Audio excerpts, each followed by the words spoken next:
Hi everyone, आज हम SBI mutual fund के बारे में डिस्कस करने वाले हैं। तो चलिए शुरू करते हैं।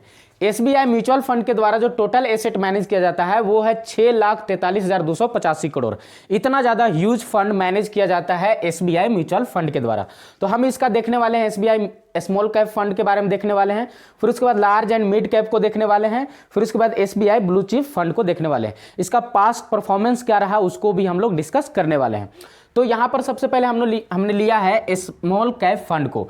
स्मॉल कैप फंड वो फंड होती है जो कि छोटे छोटे कंपनियों में पैसे को इन्वेस्ट करती है, इसीलिए स्मॉल कैप फंड इसे कहा जाता है। अब ये जो है सारा पैसा अपना स्टॉक मार्केट में लगाती है, इसीलिए इसे इक्विटी फंड भी कहते हैं। इक्विटी फंड होने के कारण इसमें जो रिस्क फैक्टर है वो हाई देखने को मिलता है, वेरी हाई इसमें रिस्क आपको देखने को मिलेगा। कहने का सेंस ये है कि ये जो कंपनियां हैं जो छोटी होती है, अगर ग्रो करेगी तो बहुत जल्द बड़ा बन जाएगी, जिसके चलते आपको रिटर्न हाई देखने को मिलेगा, बट बर्बाद होगी तो बहुत ज़्यादा कंपनियां बर्बाद हो जाती है। इसीलिए इसे हाई रिस्क में और हाई रिटर्न में रखा जाता है। तो इसका एक्सपेंस रेशियो का बात किया जाए तो वो एक्सपेंस रेशियो है 0.71%। कहने का सेंस ये है कि आप अगर इस म्यूचुअल फंड में, एसबीआई म्यूचुअल फंड में 1,000 निवेश करते हैं तो उसका आपको जो कंपनी खर्च लेगा वो लेगा 0.71% का निकाला जाए तो इसका आपका बनता है 7 रुपया 10 पैसा आपको बन जाता है। यानी कि कंपनी आपसे इतना खर्च लेती है। एसबीआई स्मॉल कैप आपसे 7 रुपया 10 पैसा खर्च लेगी 1,000 निवेश पर। समझ रहे हैं? तो इसका हम अगर एनएवी नेट एसेट वैल्यू को देखें तो अभी करंट इसका एनएवी चल रहा है वो है 131 रुपया 33 पैसा। कहने का सेंस ये है कि अभी इसका एक यूनिट का दाम है। कोई भी म्यूचुअल फंड में आप पैसे को निवेश करते हो तो आपको यूनिट अलॉट किया जाता है, आपको यूनिट उसके बदले दिया जाता है। तो एक यूनिट का दाम कितना है? 131 रुपया। तो आप एक्सपेंस रेशियो और एनएवी को देख करके इन्वेस्ट करें ताकि क्या अभी उसका एनएवी चल रहा है, एनएवी जो करंट में चल रहा है आप अभी इन्वेस्ट करें। तो अगर इसका एनएवी बढ़ेगा तो आपका जो रिटर्न है वो हाई देखने को मिलेगा। मिनिमम एसआईपी का बात किया जाए तो इसका मिनिमम एसआईपी है 500 रुपया। कहने का सेंस ये है यानी कि मंथली आप 500 रुपया स्टार्टिंग कर सकते हैं। अगर इसका फंड साइज के बारे में बात किया जाए तो इसका फंड साइज है 15,335 करोड़। इतना ज़्यादा फंड है इसके पास, यानी इतना ज़्यादा इसके पास पैसा रखा हुआ है, निवेश किया हुआ है 15,335 करोड़ रुपया। अगर एनुअल रिटर्न के बारे में बात किया जाए तो एनुअल रिटर्न ये एक साल में दिया है 12.17%। कहने का सेंस ये है कि 12% से भी ज़्यादा इसने रिटर्न दिया है एक साल में। अगर 3 साल के बात किया जाए तो 3 साल में पर ईयर कितना रिटर्न दिया है तो ये 31.56, यानी कहने का सेंस ये है कि 31% से भी ज़्यादा रिटर्न दिया है इसने 3 सालों में। पिछले 3 सालों में, पिछले 5 सालों में पर ईयर कितना रिटर्न दिया है तो वो दिया है 15.73, यानी कहने का सेंस ये 15 से भी ज़्यादा रिटर्न इसने 15% से भी ज़्यादा रिटर्न दिया है। सभी को मिलाकर देखा जाए कि जब से ये म्यूचुअल फंड काम कर रही है उस समय से अगर बात किया जाए तो 26.25 यानी 26% से भी ज़्यादा इसने रिटर्न दिया है। हम यहाँ पर इसका मंथली एसआईपी का बात कर लेते हैं। अब अगर हम इसमें मंथली एसआईपी 5,000 का करवा लेते हैं फॉर 5 ईयर्स, कहने का सेंस ये है कि 5 साल के लिए हम हर महीना 5,000 इस म्यूचुअल फंड में डालें, एसबीआई म्यूचुअल फंड में, ठीक है। तो इन्वेस्टमेंट जो 5 साल में जो मेरा होगा वो 3 लाख का होगा। अब 3 लाख में हमको रिटर्न कितना मिलेगा तो 5,65,320 रुपया। और ये एसबीआई स्मॉल कैप फंड का पिछले ईयर का जो रिटर्न है वो हाई है, यानी कि सबसे ज़्यादा स्मॉल कैप में आपको देखने को मिला है रिटर्न। तो ये रहा आपका स्मॉल कैप फंड जो एसबीआई का था, किस तरह से रिटर्न दिया। और अगर पिछले साल पिछले 5 साल पहले अगर हम किए रहते रिटर्न अगर इन्वेस्टमेंट तो क्या हमें रिटर्न देखने को मिलता। अब हम बात कर लेते हैं large cap and mid cap fund के बारे में। लार्ज कैप फंड वो फंड होती है जो अपने पैसे को बड़े बड़े कंपनियों में इन्वेस्ट करती है, इसीलिए इसे लार्ज कैप फंड कहा जाता है। अब ये जो है सारा का सारा पैसा स्टॉक मार्केट में लगाता है, इसीलिए इसे इक्विटी फंड भी कहते हैं। रिस्क फैक्टर इसमें हाई देखने को मिलता है। एक्सपेंस रेशियो आपको 107% देखने को मिलता है। कहने का सेंस ये कि अगर इसमें आप 1,000 निवेश करें तो आपसे 10 रुपया 7 पैसा कंपनी लेने वाली है खर्च अपना म्यूचुअल फंड को ग्रो करने के लिए।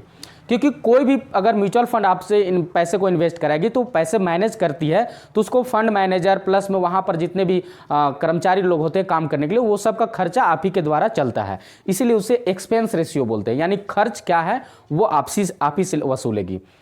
क्योंकि आपके पैसे को वो ग्रो करेगी तो उतना तो उस खर्च लेगी ही। अब बात किया जाए इसका करंट एनएवी का यानी नेट एसेट वैल्यू का, तो नेट एसेट वैल्यू जो है वो 433 रुपया 43 पैसा है, यानी कि एक यूनिट का दाम जो अभी है इसका 433 रुपया 43 पैसा। इतना ज़्यादा आपसे ये ले रही है, एक यूनिट का चार्ज कर रही है। समझ में आ रही है। अगर हम इसमें मिनिमम एसआईपी का बात करें, मंथली एसआईपी, तो 500 रुपया से स्टार्टिंग आप कर सकते हैं। इसका फंड साइज अगर बात करें तो फंड साइज है अभी आपका 8,993 करोड़, यानी कि इससे बहुत कम है इसका फंड साइज, यानी इतना ज़्यादा इसके पास अभी पैसा है, निवेश किया हुआ है लार्ज कैप फंड में। एनुअल रिटर्न की बात किया जाए तो एक साल में इसने 12 से भी ज़्यादा प्रतिशत का रिटर्न दिया है और 3 सालों में इसने पर ईयर 22% से भी ज़्यादा का रिटर्न दिया है। 5 सालों में इसने 14% से भी ज़्यादा का रिटर्न दिया है। सभी अगर इसका कुल रिटर्न देखा जाए पर ईयर का तो 17% का रिटर्न बन जाता है। आप ये जो कुल हम बोल रहे हैं टोटल, ये 17% किसी एक साल का है, मतलब एवरेज किया हुआ है। इन्हें कि एक साल में, अब ये बहुत ऐसा ईयर था जो कि डाउन चला, तब वो डाउन को सबको जो रिटर्न होता है उसको एवरेज मिला करके इसको बोला जाता है। यानी कि अगर कोई 20 साल के लिए इसमें इन्वेस्ट किया है तो उसका 20 सालों में कितना पर ईयर कितना रिटर्न बना, 17% का रिटर्न बना। समझ में आ रही है बात।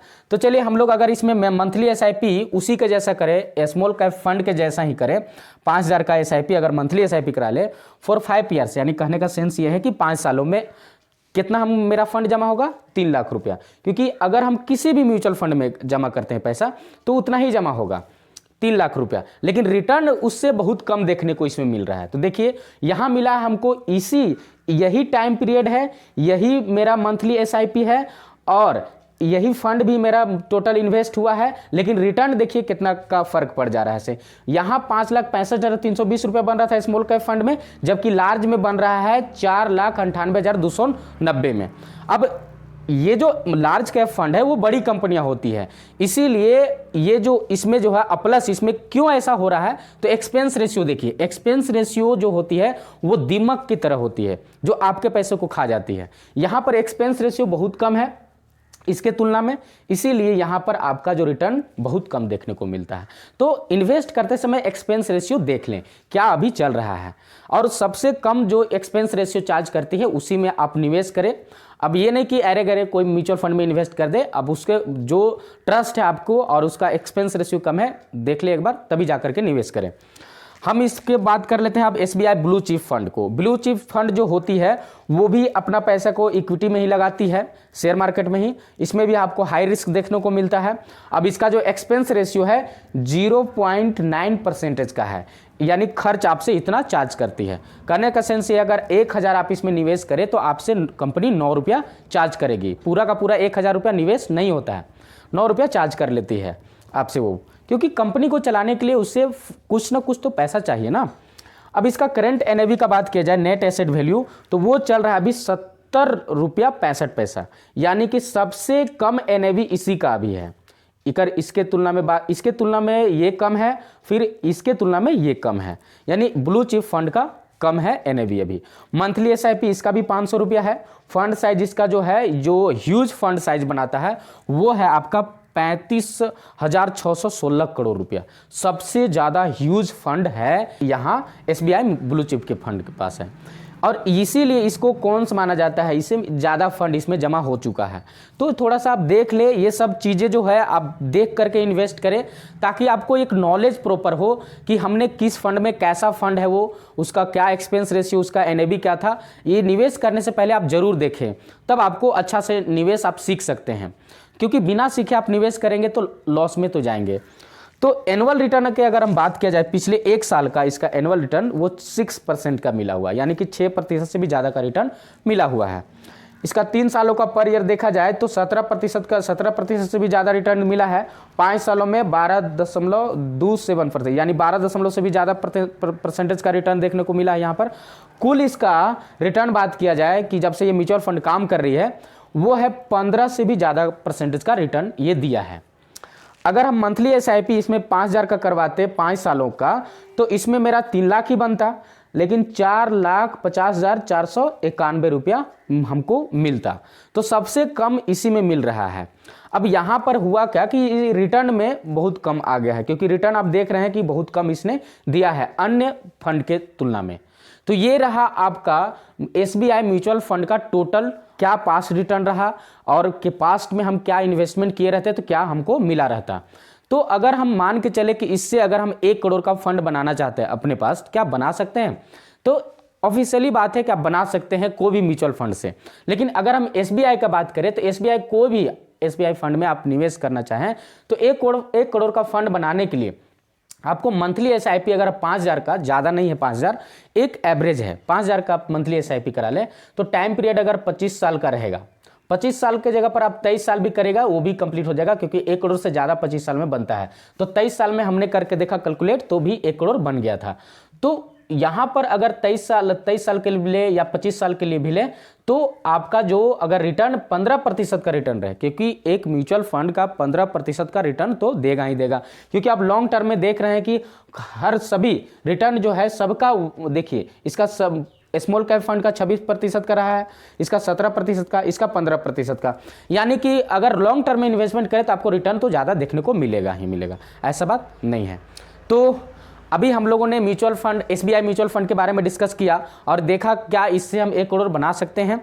तो अगर आपके पास म्यूचुअल फंड या स्टॉक मार्केट में इन्वेस्टमेंट करने के लिए कोई डीमेट अकाउंट नहीं है तो आप डिस्क्रिप्शन में जाएं, वहां पर जेरोधा का और ग्रो ऐप का डीमेट अकाउंट का लिंक दिया हुआ है, आप वहां पर जा करके अपना डीमेट अकाउंट खुलवा लें।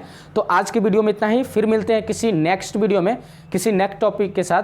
तब तक के लिए जय हिंद, जय भारत।